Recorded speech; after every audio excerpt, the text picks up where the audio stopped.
You are listening to the Faces for the Future podcast, a podcast dedicated to exploring the stories of young creatives.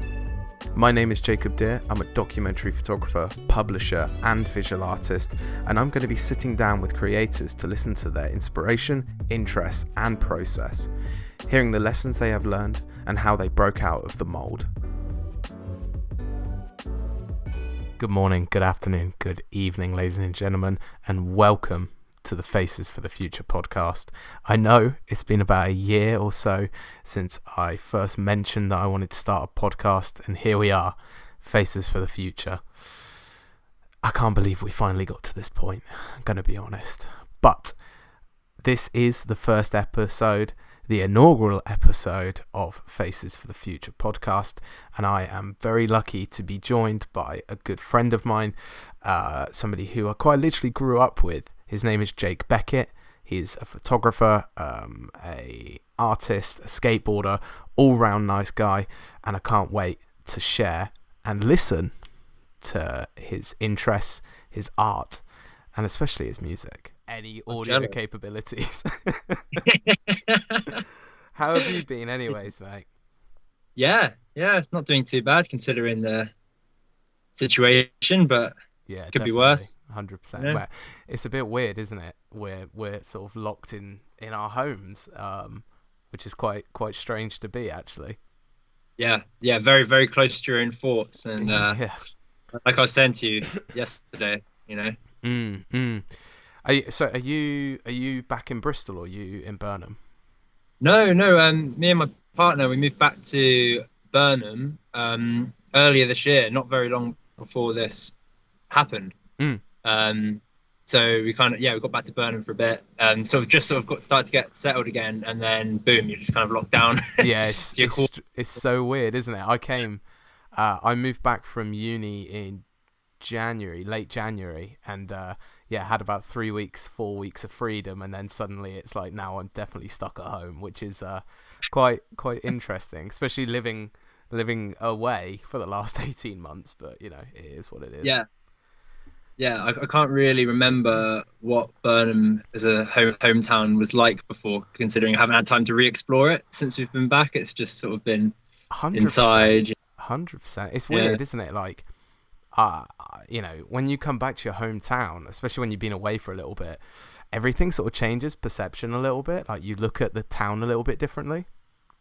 Absolutely, yeah. I think distance really lets you see things that you never saw before. Not having something that you had maybe before, and then you like that distance, that separation almost lets you kind of just see things you would never notice up close in a way. Yeah, 100%. No, I totally agree. It makes it not forces you, but it sort of gives you the opportunity to reset your mind a little bit. Absolutely, yeah. When I was living in Bristol, I found Burnham. I started to appreciate Burnham much more after I moved away. In some respect. Yeah, 100%.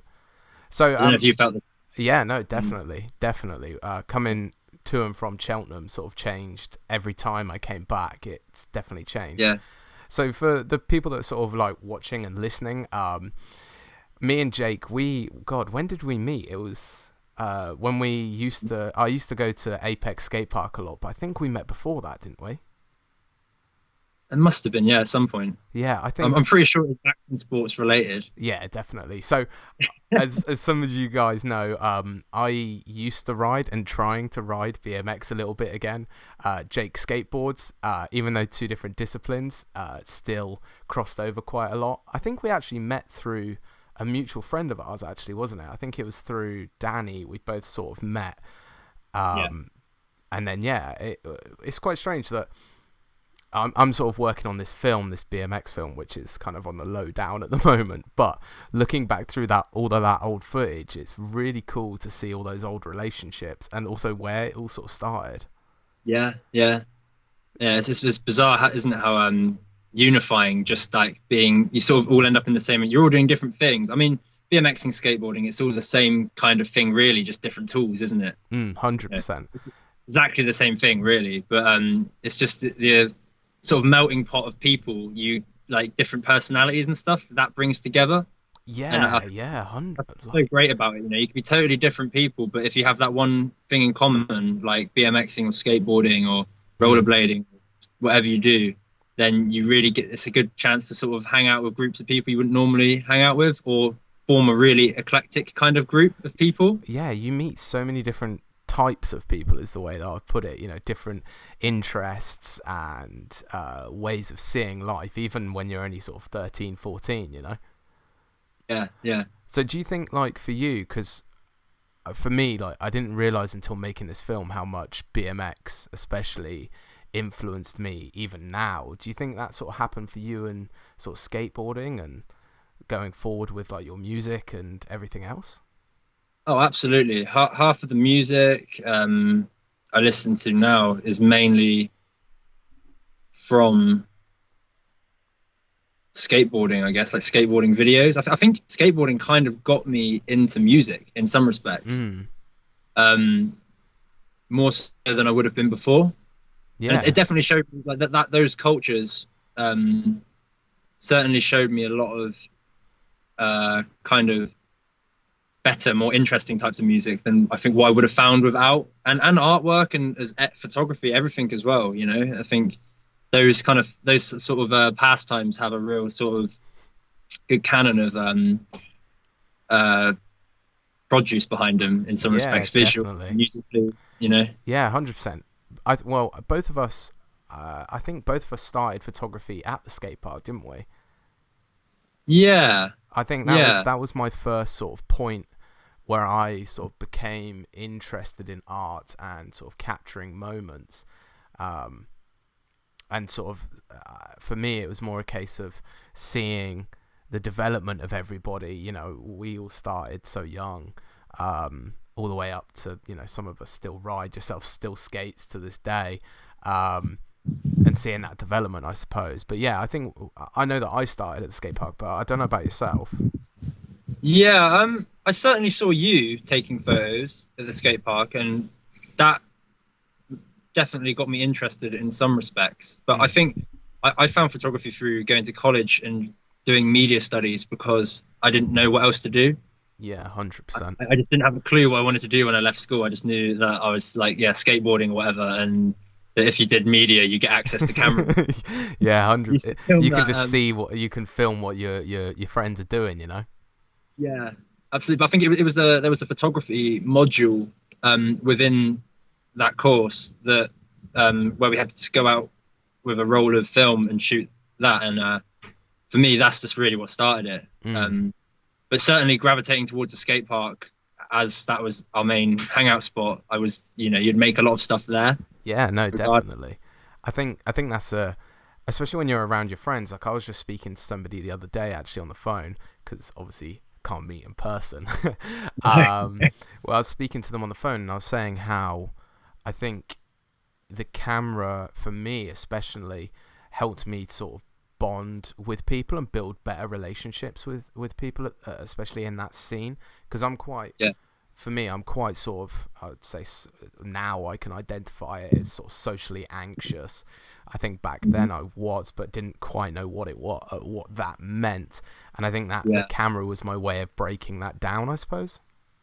Oh, absolutely, yeah, no, I totally agree. I mean, it just gives you a perfect reason to approach someone, you know. Yeah, no, 100%. If you find something like something interesting as a subject matter, then a camera is a great way to get closer to it, and whether that's a person or an animal or just whatever, like a group of people, you know, it's a good reason to sort of it just starts conversation as well, you know. I think especially in sort of a town like Burnham, so people who might be watching this who don't know what or where Burnham-on-sea is, it's located in the southwest in Somerset, and it's quite, would you agree, it's quite a sleepy sort of seaside town?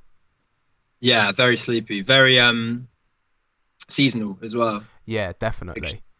It's like a giant retirement town in the... Yeah, it actually is. And then in the summer it's like a mini version of Blackpool. Yeah, I've never thought of it that way. That's quite interesting, actually. I never thought of it as a mini version of Blackpool. Yeah, but it's just typical British seaside, isn't it? It is, yeah. total Martin Parr fodder, really. But Yeah, no, it is. I think you know, I didn't realize how much sort of Burnham shaped the images that I make personally. I think that the loneliness of Burnham, the emptiness, especially during the winter, being so seasonal, really shaped my work. Would you say it sort of inspired yourself as well? yeah, I'm totally fascinated. Have been for since I started using cameras as a medium. I've always found green fascinating, which is obviously the town just up. But I think just how I mean, Burnham's pretty seasonal, but it still has some life. Whereas Breen, it's just if you go there in the winter, it's just a total ghost town. Emptiness. The leisure parks closed and everything almost looks derelict and quiet, and that's certainly shaped my kind of practice. It influences a lot of my music, I think. Well, the atmospheres of it. But yeah, it's like a sort of empty circus ground.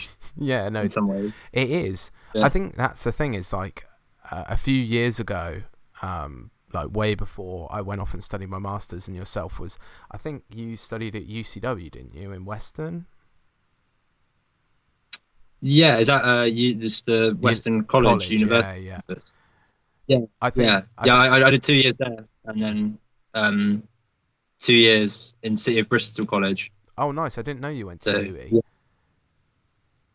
No, I wasn't doing UE. No, I went to City of Bristol College and did I think a foundation degree. But it was through Plymouth Uni, so it was cool. No, I didn't go to UE. In fact, I got turned down from UE at the gates. Really? What? Why? Yeah. What for? I turned up with like pretty much no portfolio. I was more scattered then than I am now. Yeah, no, I think everybody went through that sort of phase, especially here. You know, in Burnham, I think everybody went through that phase of not really knowing what they're doing. And I think with this platform and sort of with Faces for the Future, the project that sort of inspired me to do this podcast, documenting sort of young creators and creatives here in Burnham and the local area, I've noticed that there's been quite a shift. I don't know if yourself has seen it now you've moved back home, but there's a bit more of a shift from sort of the lineal path, not to air quote that, but into more of creative fields, so music, photography, art, and trying to pursue that at a younger age. Yeah. I mean, do you mean like other people? Yeah, definitely. There's a younger generation of people sort of going that sort of way. Yeah, I was lucky enough to do a bit of work with King Alfred's before the whole country locked down, and I noticed that they have, there's the photography class there, the A-level photography. They really are interested in producing work and seeing how they can sort of develop into new areas, and I think when we were coming up 5-6 years ago, when we both sort of started with photography, yourself more with music as well, I think that scene wasn't as strong. No. Yeah, no, I mean, I never really paid enough attention, I don't think. I always lived in a bit of a bubble at that sort of age. And I didn't really, I think, I wish I could go back and just look and just be more present. But yeah, no, I definitely sense coming back now. There's much more going on in terms of like sort of creative things. I don't really know. Yeah, sort of opportunities and ways to develop, I suppose. Isn't it? Yeah. So with your sorry, carry on. No, you carry. I wasn't going to say anything. No, I was just going to say. Obviously, yourself has sort of transitioned into sort of more music based now. Would you say? Or would you say you're still split across multiple sort of genres? I am so scattered. I am so scattered. I quite like it. I don't know. I think I would love to be focused on just one thing, but I just can't. I really enjoy doing lots of different practices because I see them as all one thing anyway. And for me, that I link music into photography, and like the ideas I get from that all sort of feed each other. But I think the only downside of that is I'm never going to master anything, and I've kind of accepted that, and I'm quite happy about it. But I think there's something to be said to have. I'm still scattered over all a lot of platforms, you know, like I really enjoy music, but then I'll get a hankering to like paint or something, and I only just really started doing that, you know. But I've noticed you're painting a yeah. lot more, man. Like on your social media, I've noticed you're doing a lot more painting, and your photography's definitely become much more abstract, I would say. Yeah, yeah. I think that's because I've been looking at more painters' work. Perhaps I used to be, when I was doing a lot of photography, I'd be very influenced by the sort of Midwest photographers of the like America. So like, you know, like Walker Evans and people like that. Almost like architecture, but just like very what's the word? Like vernacular. Yeah, People nice. photographing very like everyday kind of things, and it being very straightforward. But I think as I get older, I kind of just I like seeing things in bits more, you know, like yeah, sort of breaking things down and seeing sort of elements of you know, landscapes, etc. Absolutely, yeah. Rather than just seeing everything as a whole, you know. Yeah, Definitely. totally. And I love the fact you sort of enjoy the idea of being quite scattered with your creating, like the way you create Yeah, through art and music and photography. Because I've always sort of tried to, you know, I always try and describe myself as just an artist, but my main priority is photography, is what I create with. That's, you know, my paintbrush. And I think yeah. there is, you know, I've been reading a book recently, which I've got over in the corner there, and it's produced by Aperture, and it's a series of interviews with different photographers, such as like Robert Adams, Todd Hido, two of my favorite photographers. It's probably why I bought the book. And almost all of the interviews, there's a question that reads, if you're in a genre of photography, what genre would you define yourself as? And almost every single one has answered that they don't believe in genres in photography, and they believe that you should be able to go back and forth from high-end, air quotations, portraiture all the way to Polaroids in a hotel room like Todd Hido. And I find that really cool that you're sort of seeing that in yourself now. Yeah, yeah. I think you kind of limit yourself. I've realized you kind of limit yourself if you say, "Oh, I'm this," or "I should be doing this because I've done something well in this genre in the past, and therefore I should continue trying to work that way." But I think you bottleneck yourself quite easily and without realizing. Yeah, I think the photography thing as well. I think a lot of, I don't know, this might sound weird saying this, but I think a lot of photography is almost just about photography. That sounds kind of bizarre, but I think a lot of it isn't. You can divide photography into genres, but the principle of making an image through a camera is almost just like one big thing. It's not like different kinds of painting. It's just one kind of big medium, I think, and it's difficult to try and say, oh, that's because I mean, images can be interpreted in so many different ways. It really depends what context they're in. Definitely, you know, definitely. like I think someone doing like high-end Vogue fashion shoot kind of stuff. Yeah. If they put that in the context of like an art photography, like, you know, like Todd Hido-esque kind of more fine art thing, based. then, yeah, it would become that. You know, yeah, it's of course. I think breaking genres is probably one of the best things you can do, especially as a young photographer. You know, I started as sort of an action sports photographer, and then transitioned into more of sort of a documentary photographer, and I suppose that's where I primarily work now. But yeah, for me, I try and do film podcasts apparently now. Yeah, great. And all these different things. And I think you, as a creator, it doesn't matter what the canvas is. It's more about the process of creating. Yeah, no, totally. Yeah. So you sort of come. Sorry, I completely cut you off there. No, you carry on, Jake. You carry on. I was just going to say that I haven't actually sat down and seen you in God. It must be well over a year now for us to actually have sat down and had a chat properly. Yeah. It would have been nicer to do this that way. Tell me about it. I can't wait. If we weren't in quarantine. I know. I can't wait for when this lockdown ends and I can do this podcast in person and we can make it really interesting. But yeah, for now, we'll have to deal with this. But it's all good. But yeah, I was just going to say, if I remember right, you come from sort of a musical based sort of family. Like your mum's quite into music as well, isn't she? Yeah. I mean, when I was growing up, or before I was born, and when I was growing up, my parents were in a Fleetwood Mac tribute act, and they were doing that until I was like cool. about 5 or 6, maybe 7 years old. So I've always been exposed to music from quite a young age. But I hated it when I was younger. Really? Yeah, I mean, I liked music. I like listening to music, but I'd like pick up a guitar and just be like, oh, this sucks. I hate this. Like, it's boring. I can't do anything. Why doesn't it sound nice? Yeah. You know? What made you sort of stick with it then? Yeah, quite a musical family environment. Definitely. What sort of made you sort of pick up that guitar then and sort of stick with it and be where you are now?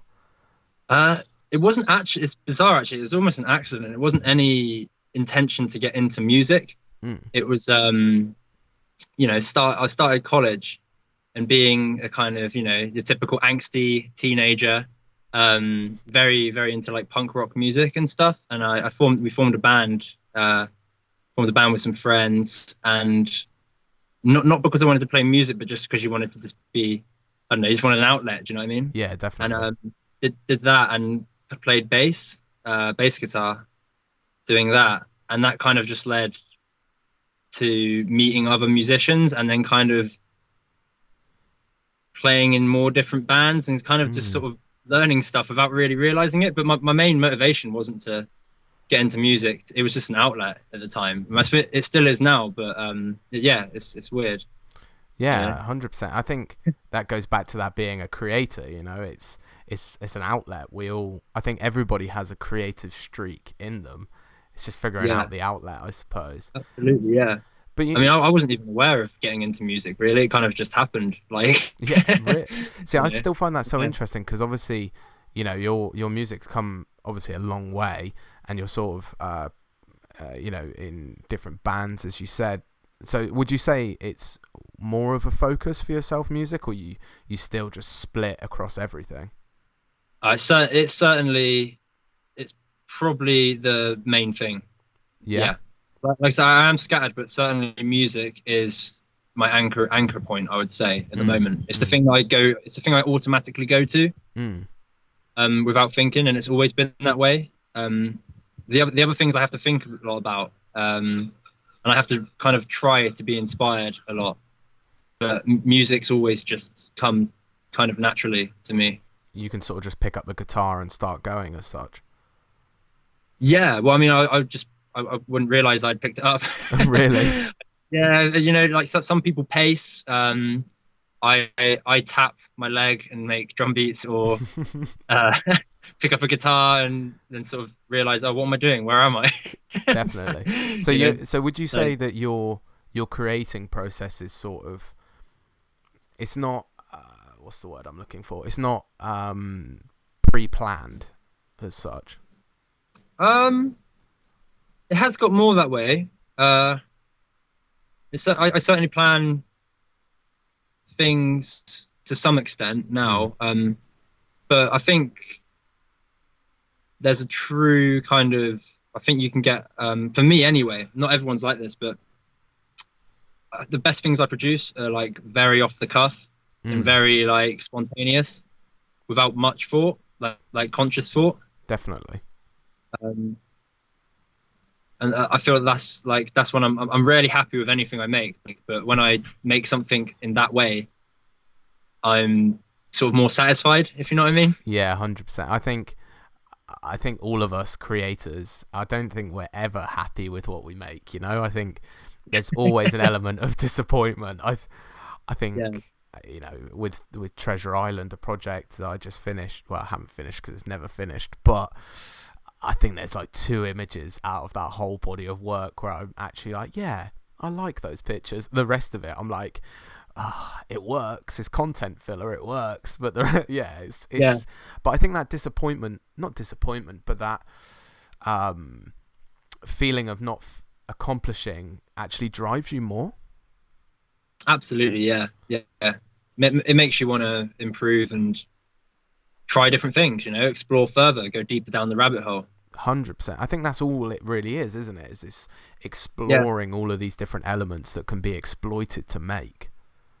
Yeah, there's definitely, I think this might not apply for all people, but for me, there's no end goal. It's just keep doing it, keep exploring. I have no real intention to ever become, like, I don't know, necessarily big in a band, like or anything like that. I just like exploring. It's just a way to help me understand the world, like, you know what I mean? And that's so refreshing to hear, because I went through a phase not that long ago where all I was focused on was trying to build something that then pays me, and I had to stop myself and realize that, what am I doing? That's not why you should be creating. You should be creating because it's the fun of making, and it's the expression. For me, I try and use all of the battles that I've had with mental health to create work to deal with those and develop my emotions as such. And I think a lot of people do that with art. It's a great way of developing sort of mental health issues as such. And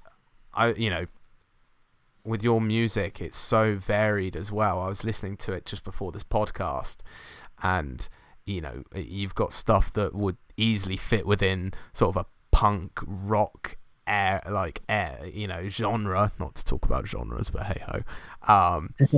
No genres allowed. No genres allowed. I might make that into a t-shirt. No genres allowed. That would be funny. But yeah, you got stuff that would sort of be in that more that area, and then this sort of really chilled folk, almost super fine arty sort of music that's very slow, and it's more of an expression as such. Do you find that you sort of not necessarily battle making these two forms of music, but do you have to sort of separate yourself to do different forms? For me, that they go hand in hand. I think I could quite happily make a song that's just unintelligible shouting and screaming noise that goes into some beautiful, I don't know, not that I can play harp myself, and I never really want to, but I don't know, just I'd love to see you play a harp. Someone that played harp went into that lovely harp music. Please, I'd love to experiment and put those two things together one day. 100%. But I think they're just different outlets. It's different kinds of painting, really. It's just one day I'm just Jackson Pollock. I'm just throwing stuff on a canvas, and another day I'm trying to be nice and dainty about stuff. Definitely, just different feelings that are coming through, I suppose. 100%. So I have to ask, whilst you're in lockdown, what have you been making? Where have you been going? Like, what have you been sort of creating as such? I've been working on a lot of music. I actually put a single out today on SoundCloud. Oh, fantastic! What's the name on SoundCloud? It's Fallen Tree Conclusion. It's basically just a name. I don't like using my own name for things. That's just like a name I'm using for my solo, more experimental music. I see. Cool. Yeah, so I put out a single today. I've been doing a lot of mobile phone photography at the moment. Okay. Quite enjoying that. Cycling out to the Somerset for my 1 hour of exercise. 1 hour of exercise, of course. Cycling out for sunrise over the levels, and just like using my head torch and mobile phone, just having fun again. Nice. Yeah. Doing a bit of that, painting quite a bit. Trying to teach myself a bit of carpentry, cool. There's a manly hobbies that we should sales in lockdown. Don't, mate. I always get it in the neck that I come from a family where steel and steel working, and I'm out here playing with cameras. It's quite a weird paradox, actually. No, that's cool that you're making though, and you're sort of making to not have a conclusion as such. Yeah. Sorry, what do you mean? In the context of you're sort of just creating to sort of deal with the situation, or are you more sort of creating because you have an end goal in mind for the pictures you've been making? Is there an end goal? No, nothing for that.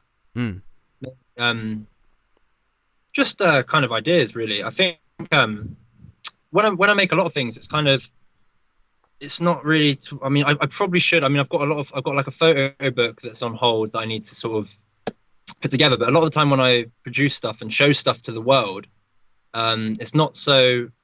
Because it's going into a project, such a thing. It's almost just a cry out to everyone to sort of think, does someone else see the world that way as well? You know, if I make an image, I'm sort of, and I put it online. I mean, I don't show a lot of the stuff I make. I don't really show publicly, but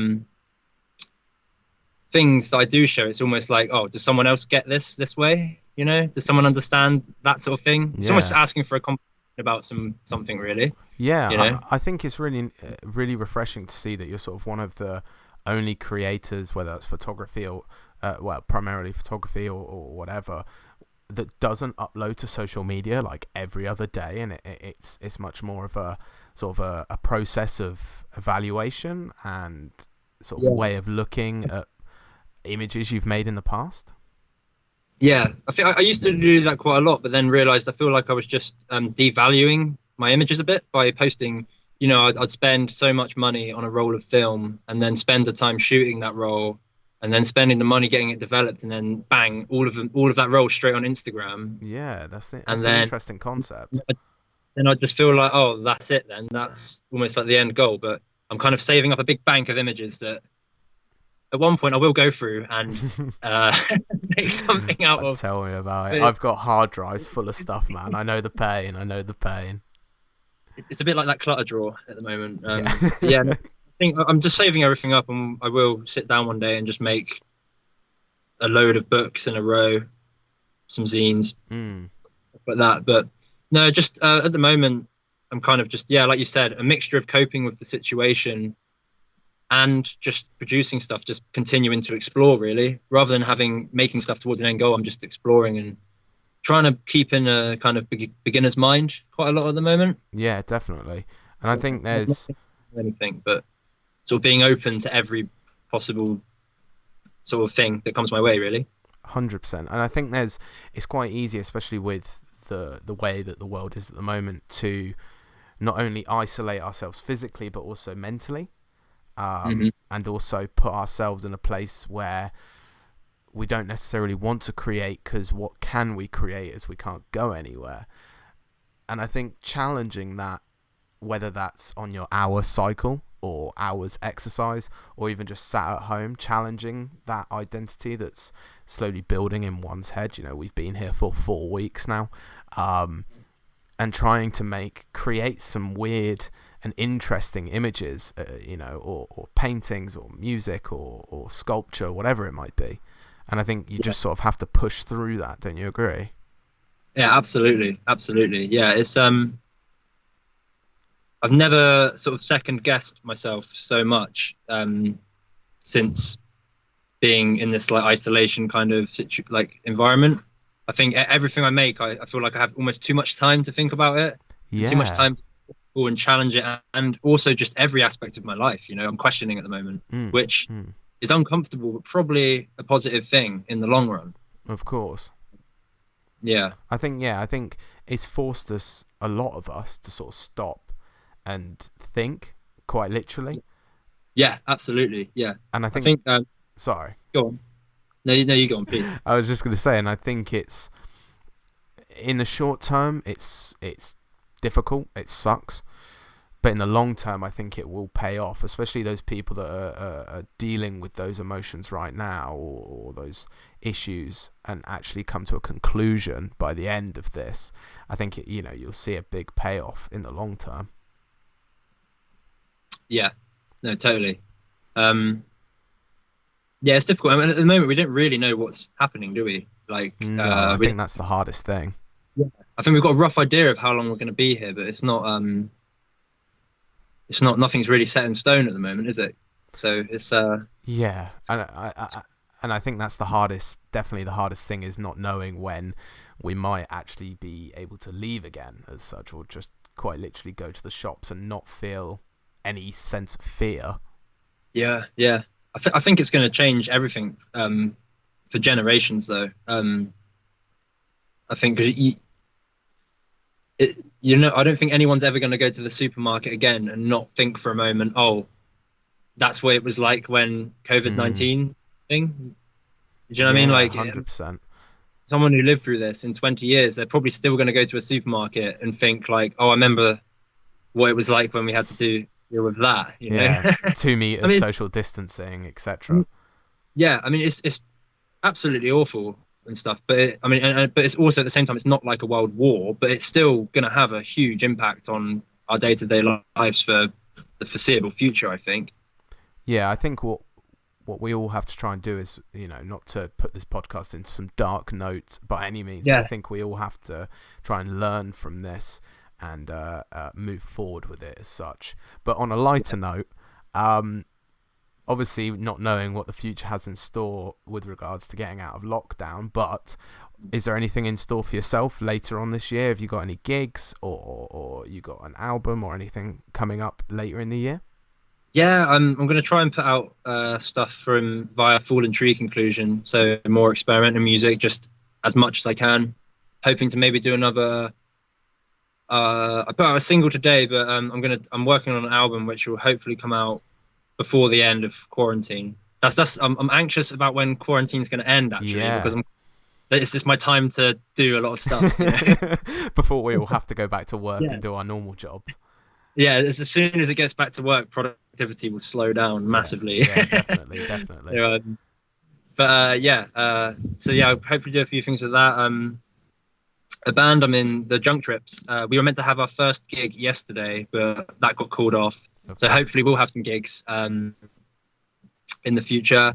And another band I'm in, Holy Popes. We should be doing a lot of stuff this year. Sort of quite new bands. So, yeah. Are they on? How can people find them? Are they on social media? Yeah. So you can find Holy Popes on Instagram and Facebook, and from that you can probably find SoundCloud and stuff. The Junk Trips were on Instagram and SoundCloud. Fallen Tree Conclusion is on SoundCloud and Instagram. So yeah, you can find us all there. Really. Perfect, man. We're hopefully going to get some material albums and CDs and stuff soon as well. So hopefully that will. Cool. You'll have to let me know about that, because I'd love to sort of try and share that out as such. Certainly chuck you one, yeah. But yeah, it's quite annoying really, as we're all just sort of getting started with these new projects, and then this happened, and then everything's sort of gone back to square one in some respects. Grind to a halt almost. Yeah. Definitely. But hopefully, yeah. Well, I have nothing but positivity, man, and I'm sure we'll all be out of this very soon, and we'll be able to get back to gigs, photo books, and enjoying the Somerset sun. Cool, man. No, well, thank you for coming on, and obviously thank you for being the first ever episode of Faces for the Future. Thank you so much for having me. I've lost my podcast virginity today. So have I, man. This is my first time. I got to admit, I was very, very scared. I had to go to the toilet before. I stopped drinking coffee at like 12 o'clock to make sure that I'd be all right. But no, really appreciate it, man. And as previously mentioned, your Instagrams, your social medias for your work, what are they again? Yeah, so it's Jake. Oh, to be honest, I don't even remember. I think it's at Jake Beckett. I think there's an underscore in there somewhere, but Jake follows this Instagram, so if you want to find Jake's Instagram, it'll be on the Faces for the Future podcast Instagram as well. Sorry, carry on. And if for whatever reason you want to hear any of the music I make, you can find it all from my Instagram page. So yeah. Perfect. Well, once again, man, thank you for coming on and being the inaugural guest for the Faces for the Future podcast, man. All right, dude. Well, look, take care, man, and I hope everything goes well with all of the work you're making during quarantine. And man, we'll have to do this again. You too, and hopefully catch up in person when this is over, right? Tell me about it. We'll go sit in a beautiful beer garden somewhere and just enjoy the summer sun. Yeah, certainly. Okay. Cool, dude. Well, take care, man, and I will see you very soon. So that is it for episode 1 of the Faces for the Future podcast. I want to say a massive thank you to Jake Beckett, and also a massive thank you to you guys for watching and or listening to this podcast, whether that be via Instagram or Anchor or Spotify. We'll be back very soon for episode 2, and I cannot wait to keep sharing these stories, these interests, the inspiration and the processes of these young creators.